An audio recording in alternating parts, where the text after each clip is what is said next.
advantage Assam 2.0 সফলতা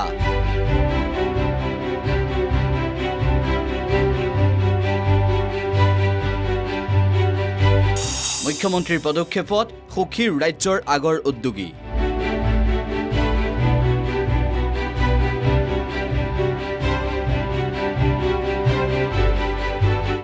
নাহৰণিবাসীৰ মুখত হাঁহি বিৰিঙালে অসম চৰকাৰে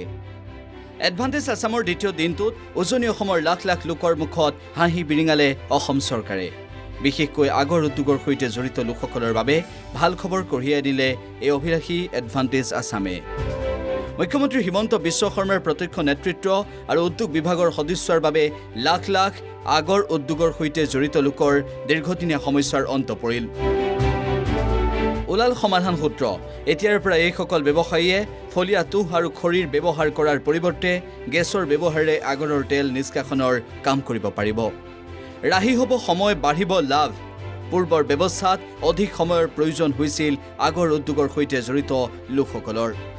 একেদৰে লোকচান নহলেও লাভৰ পৰিমাণ তেনেই কম আছিল advantage Assam 2.0 Assam gas company আৰু নাহৰণি সমবায় আগৰ উদ আৰু আতৰ ছ'চাইটি লিমিটেডৰ মাজত এখন বুজাবুজিৰ চুক্তি স্বাক্ষৰ হয়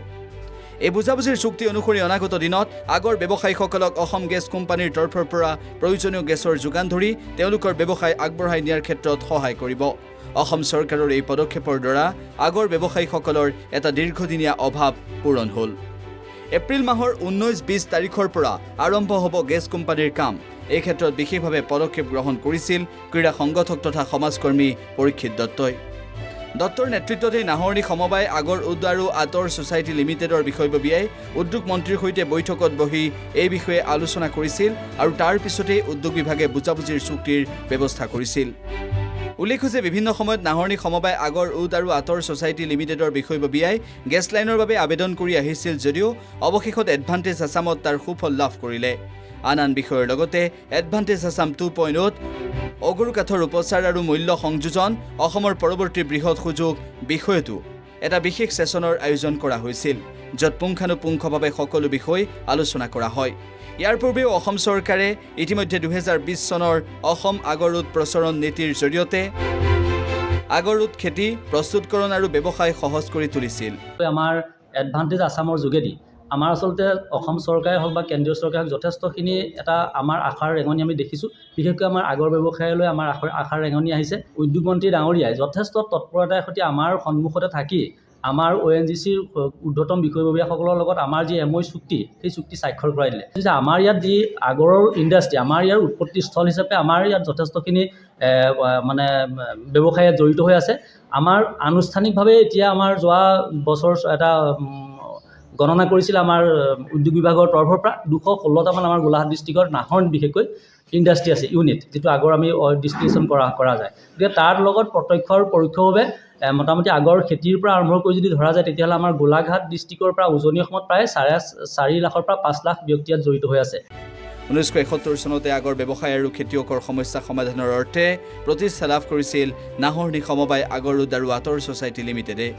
নাহৰণিত আগৰৰ সৰুবৰ 216টা উদ্যোগ আছে একেদৰে বিভিন্ন দিশেৰে উজনি অসমৰ 4-5 লাখ লোক জড়িত হৈ আছে এই উদ্যোগৰ সৈতে গতিকে গেছৰ সংযোগৰ বাবে উদ্যোগীসকলক দীৰ্ঘদিনীয়া সমস্যাৰ সমাধান হ'ল উদ্যোগ মন্ত্ৰী ডাঙৰীয়াই যথেষ্ট তৎপৰতাৰ সৈতে আমাৰ সন্মুখতে থাকি আমাৰ ONGCৰ ঊৰ্ধ্বতম বিষয়ববীয়াসকলৰ লগত আমাৰ যি MOU চুক্তি সেই চুক্তি স্বাক্ষৰ কৰাই দিলে তো তেখেতলৈ আমি আন্তৰিক ধন্যবাদ জ্ঞাপন কৰিছোঁ আৰু লগতে আমাৰ মাননীয় অসমৰ মুখ্যমন্ত্ৰী ডাইনামিক মুখ্যমন্ত্ৰী শ্ৰীযুত হিমন্ত বিশ্ব শৰ্মাদেৱলৈ আমি যথেষ্ট আমাৰ অনুষ্ঠানৰ তৰফৰ পৰা কৃতজ্ঞতা জ্ঞাপন কৰিছোঁ তেনে আমাৰ সমবায়ৰ লগত চুক্তিপত্ৰ হৈছে গেছ সংযোগ দিয়াৰ বাবে ক্ষেত্ৰত আমাৰ মুখ্য ভূমিকা লৈছে আমাৰ স্থানীয় সকলোৰে মৰমৰ সকলোৰে পৰিচিত পৰীক্ষিত দত্ত ডাঙৰীয়া তেখেত এজন যুৱ নেতা আৰু তেখেতৰ